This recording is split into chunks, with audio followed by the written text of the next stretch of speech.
The Federal Road Safety Corps declares that it would not deter, it is not deterred rather, it would not be deterred by threats from the National Association of Nigerian Students over the impoundment of vehicles with fake number plates. Yes, there's been this loggerhead with the national agency that's in charge of giving plate numbers to vehicles, and they have this plan of going after fake number plates. And it's like the National Association of Nigerian Students, the executives who go around with specific peculiar kind of plate numbers have been dragged into it, and there's this back and forth between the two bodies.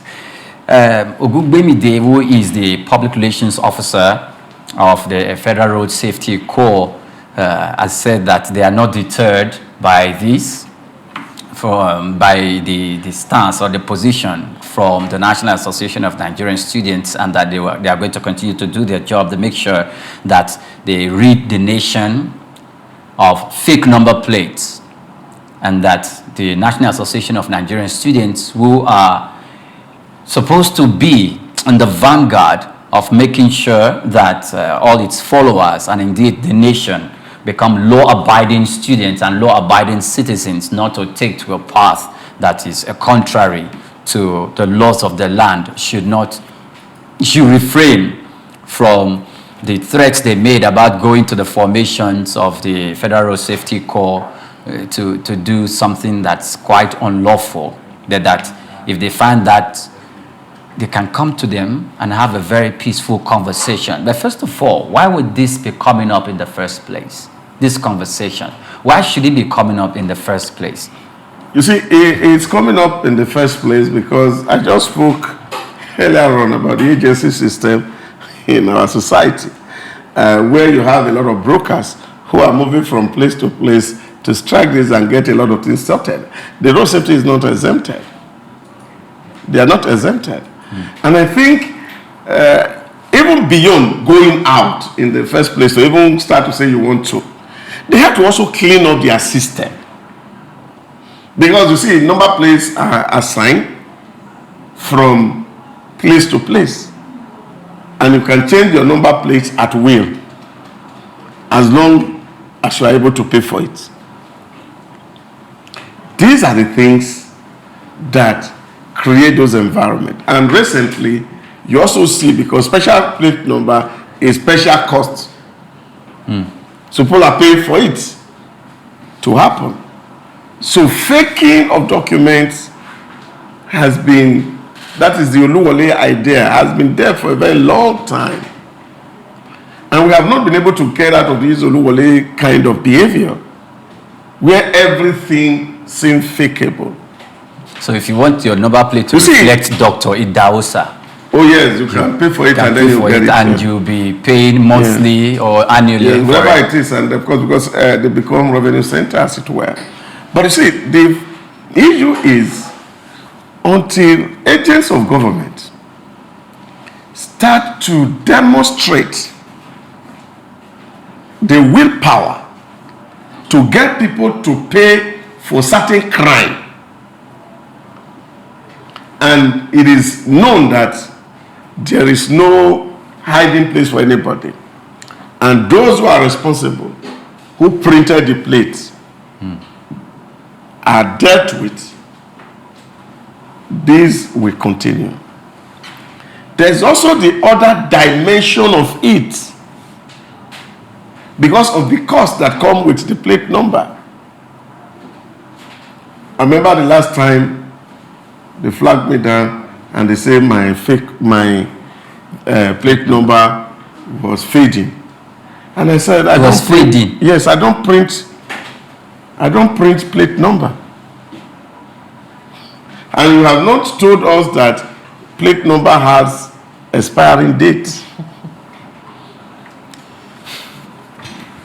And they say it's an offense for you printing fake thing for me. You are now the offender. I am now the offender. And these are the things that I always say, because if you are going to equity, your hands must be clean. And this is why a lot of people are resorting to so many things. Self-help. Because the institution seems to be designed to be frustrating some certain people. Instead, that day I was made to buy a new plate number and then pay the fine for driving with the plate number that was printed, that road safety gave to me. That got faded. That got faded because it was made of fake materials. So these are the things that the system itself that is so punitive has created. And so people resort to all manners of things to get out of or wriggle out of the problem created by the system. But I am of the opinion that if people are say to have committed some infractions or violate state law, it doesn't matter who they are. They should be tried according to the law of the land. And then there should be heavy sanction for the purpose of deterrence. But Blessing, sometimes you see, it's a revenue generation aspect for the Federal Road Safety Corps or for the ministry that is responsible for collecting that money. I also believe you see individuals, sometimes you see Chief XYZ or Oba of XYZ on plate numbers. In fact, there are some Nigerian celebrities that you see their names on the plate numbers. Some, they all go by different names. And if they are doing that, and it is lawful, it has not been disbanded by the government, the National Association of Nigerian Students and their leadership, they are the body of students representing Nigerian students in the strata of government. In fact, they are the intermediary through which the Nigerian government speaks to the students. I want to put it in that sense. Or that students, Nigerian students, are represented in government. If they adopt that same thing by having President of the National Association of Nigerian Students as a plate number, is that too much? Should that be an infraction in the eyes of the law for the Federal Road Safety Corps to want to flag them down? Okay. Before I jump to whether or not it's too much for the president of the National Association of Nigerian Students to have a plate number written NANS 001, as we usually see. Because let's get to the fundamentals of this issue. There is the aspect of prestige, people wanting to go or have cars with plate numbers that carry a certain prestige for different reasons. One, they want to be able to evade stop and search at different points because they're going, for instance, let's say the plate number is carrying whatever association 001, meaning the number one person of that association or organization is carrying Chief so, is carrying His Royal Highness. So you're expecting that when you get into a stop and search area where there are police people or other security agencies carrying out the search, you should be exempted based on the plate number attached to your vehicle. So they should know the type of personality that vehicle is conveying. So they should give you exemption, meaning you have certain class and you have certain immunity. That's on one hand. And then to the issue of plate numbers. Yes, it's expensive to buy a plate number, but not so expensive, because if you can afford a car, then you can afford a plate number. But let's go to the quality of the plate number itself, which doctor has been a victim of. He was given a plate number that didn't last long, yet he was accused of carrying a faded plate number. and made to buy another plate number for a vehicle already registered, already given a plate number. That brings me to one issue too.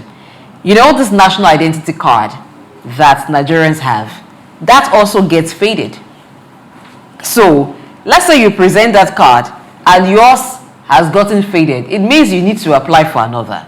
It brings us to the quality of these materials that are being given to Nigerians. So because it's an ID card or because it's a plate number, who says that it should not be done with very good quality? So because it's a government requirement or it's a requirement for you to have plate number, it then means that if it's faded, you have to bear the cost. But you paid for it. What happens to you being given quality commensurate to the payments that you made?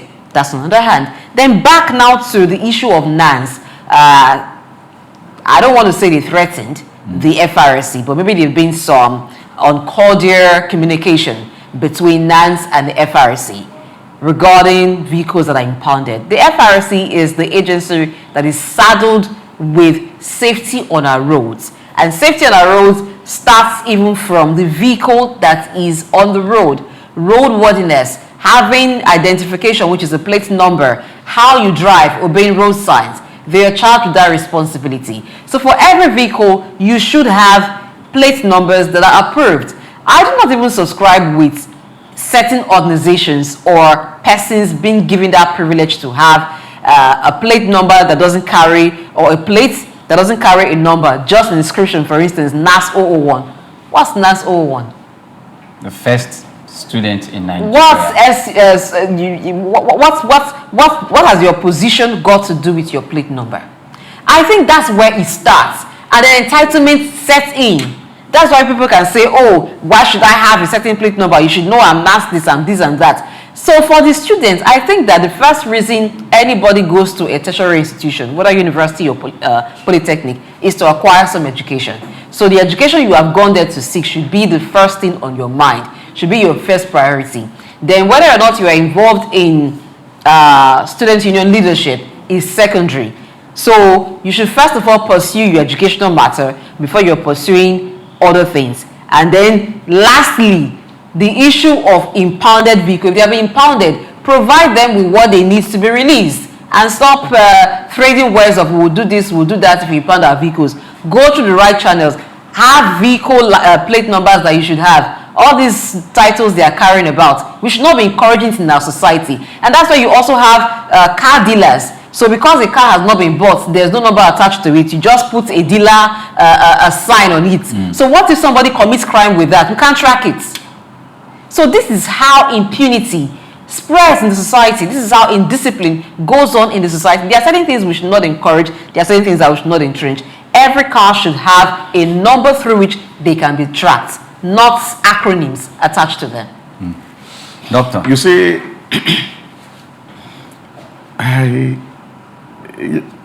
when you tolerate some certain behavior by a generation, the generation that come after embrace it as a lifestyle. This is where we have degenerated to. Not recently we saw that a lady was appointed into SUG office, University of Calabar the other day, and he appointed over 500 aides. They're learning, of course, that they're learning from the predecessor, probably at the federal, state level. But even the federal ones they're learning from, how many of them have 500 aides? This is and she said it was empowerment. The spoil system. It's not spoil system, You see, it's the corruption of the mind of students.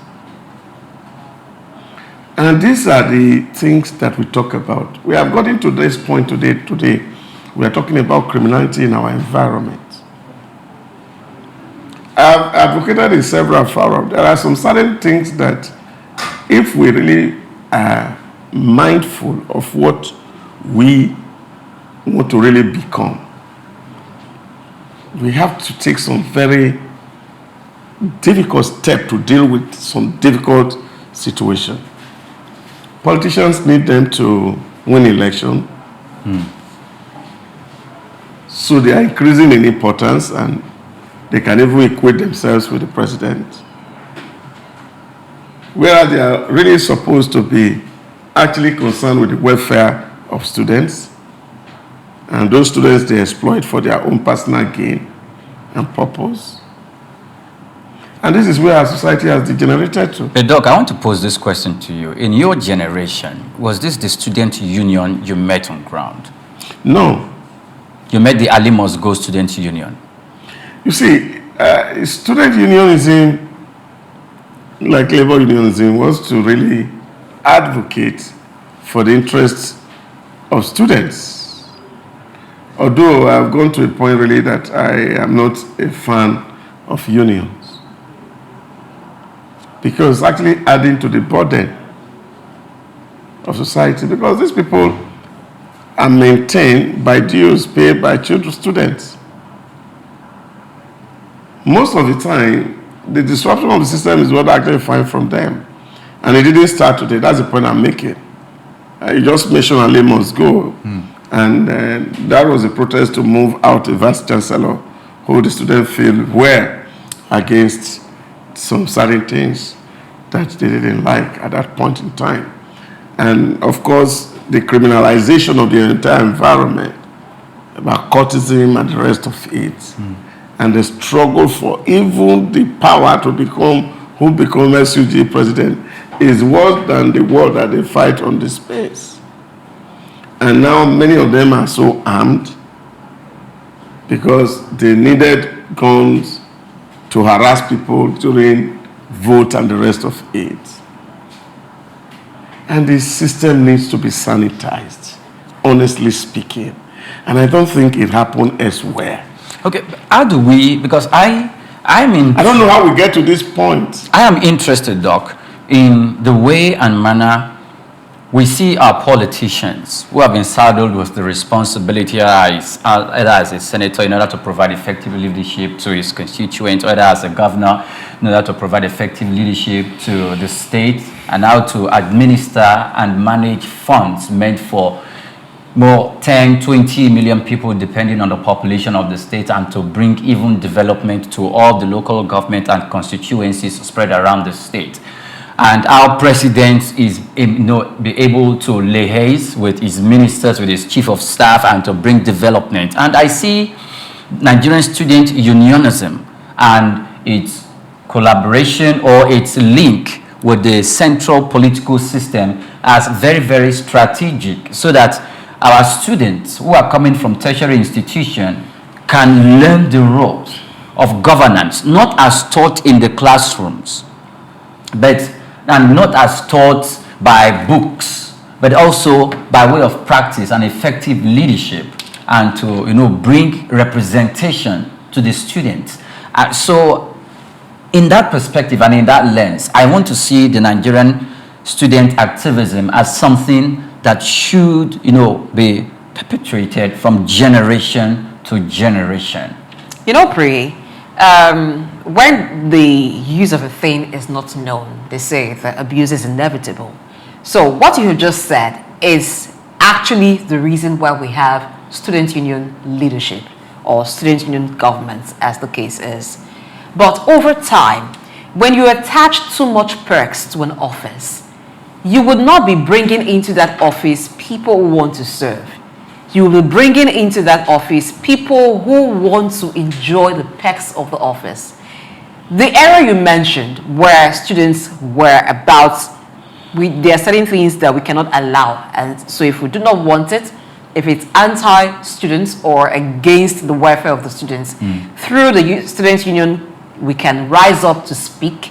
They are supposed to be our representatives, just as you said, or said they're supposed to typify what happens at the federal level. You have the executive, the legislature, and the judiciary. You also have that in the student union government system.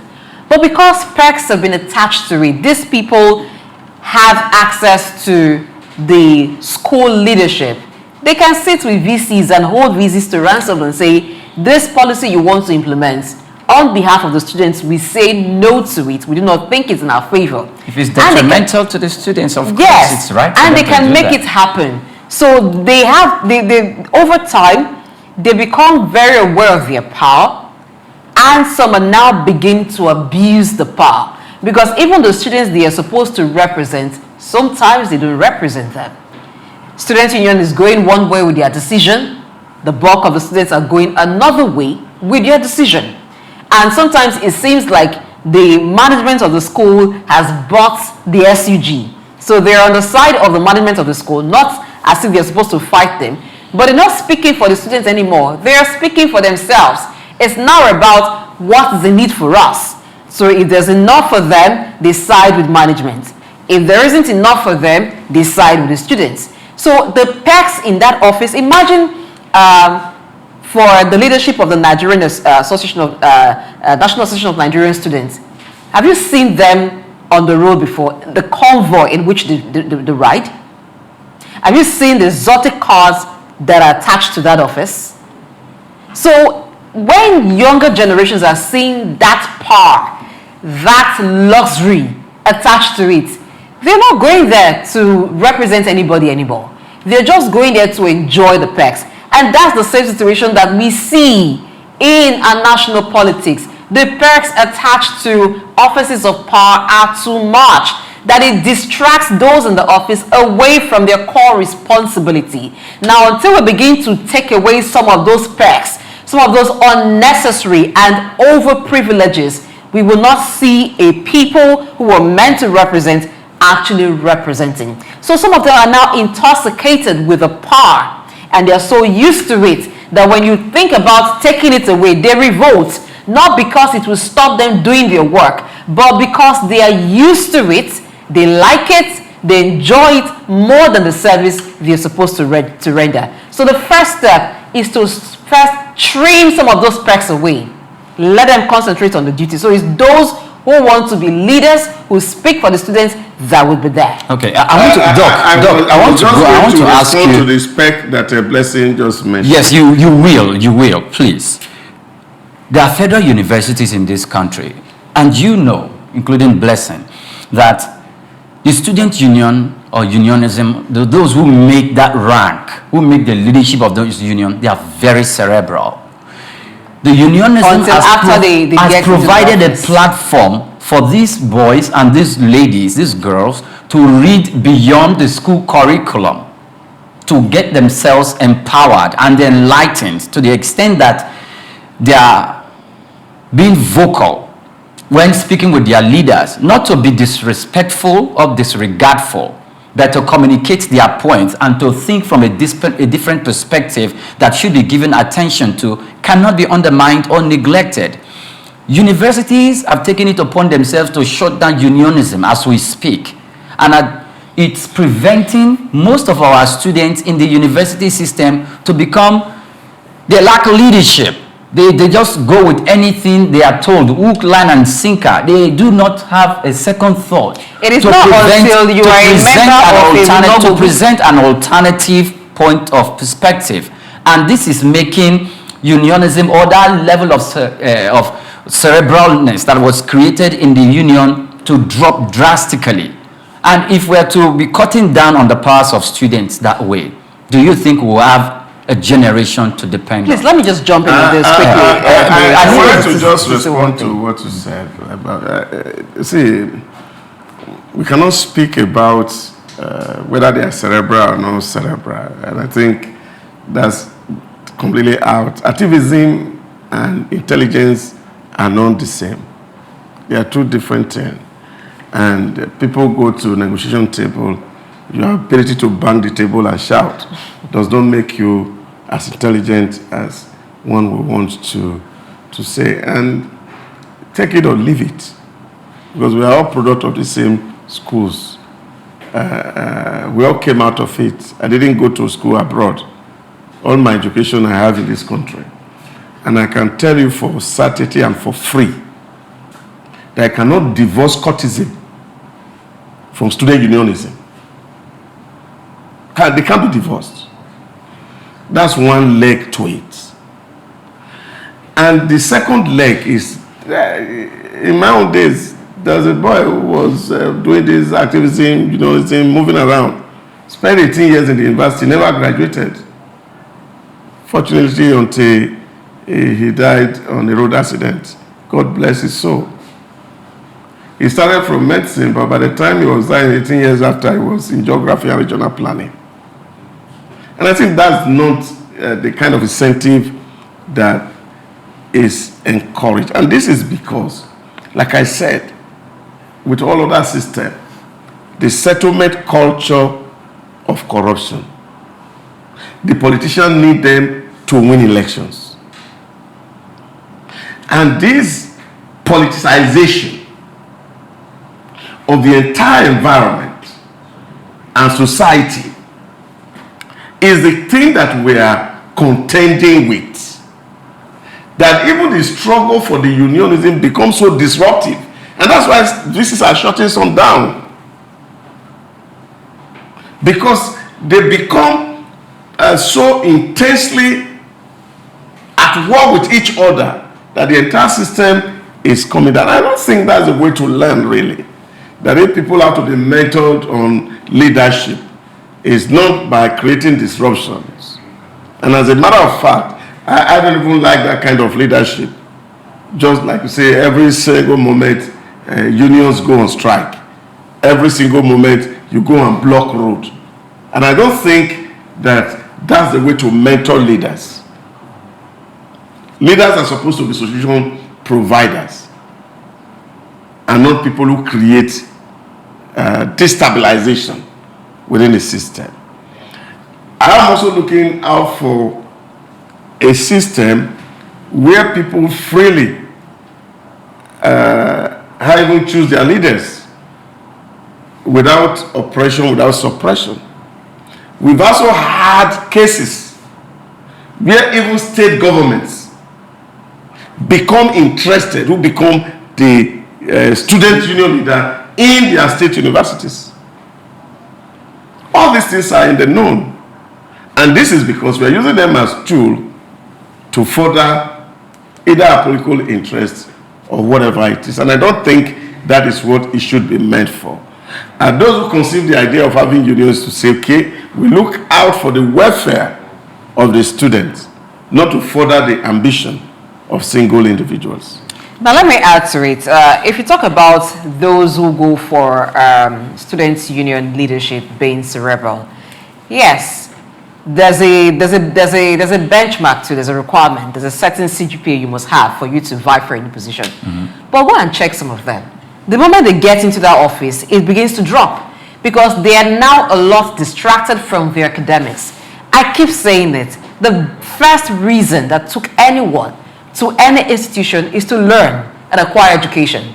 Now, when what you have gotten there, when you're now distracted from the primary reason why you were there, because you're now involved in unionism and some other things, then I'll say that that thing you have now been distracted with should be cross-checked. We should investigate it a lot.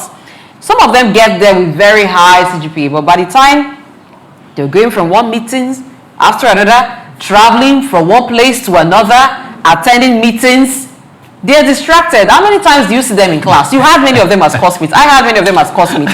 Doc had many of them as classmates. By the time they get into the office, how many times do you see them in class? But because they have this rapport with lecturers and they now have their freeway, they still graduate. Some of them should even have spills because they don't attend classes. They're about unionism. Even the students that they represent, how many of them can you approach after they become SCG presidents? Yeah. When they are vying for election, they come to your hostels and like you see politicians do different chores. They want to help you do things. They buy things for hostels. They go after hostels to hostel. Okay, what can we do? I am this. I'm vying for this. I'm vying for that. And you see hostels adopt each of them. They render service. After that time, go to their lodge. Before you even gain entrance into their lodge, it's a struggle. They are students like you. They've now become your God or your leader. They are not serving you. You are the one serving them. We see that happen.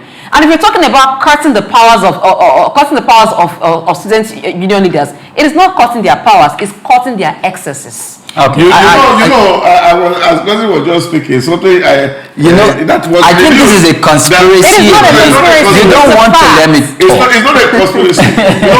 There was a certain senator who is no longer on seat right now, and then his academic record was being debated. So they went back to the school and they said, in short, because the man didn't want to leave school, the school went to Senate and decided to graduate him even when he didn't Please pass. go, you've done enough. They don't want you again on campus. Now, that is excess. And that is in this country. Okay. And you find that by the time they have found a way with politics, they don't really care whether they need the certificate anymore. Okay. And this is a problem. And it's not a culture that should be condoned. And that is why you're seeing, because president of the nation drive a special car with a special number, and the student union government want a special plate number for himself. And I think it's an aberration. It is. Okay. And I think society should discourage it. All right. I am an advocate of student unionism. You may ask why. The reason is not far-fetched. And you know, on this table, we talk about economics, business, and development. I grew up in the campus where I saw unionism be an arm of development. If there is no power in the university where I graduated from, the student unions will call the authorities to order. We need power. If there is no water, they will call the authorities to order. And if it persists for a while, they are going to send a letter to the authorities. We might have to, protest this. Now, I am not calling for hooliganism and the charade of youthful exuberance. I'm talking about constructive and structural demand for policies and for actions that should make the environment, the university campus, habitable for students. I know Doc and Blessing is taking a different perspective in this. However, I believe Because that the student unionism, now. We don't go to I know it tea. needs a reformation, and I know we can do better.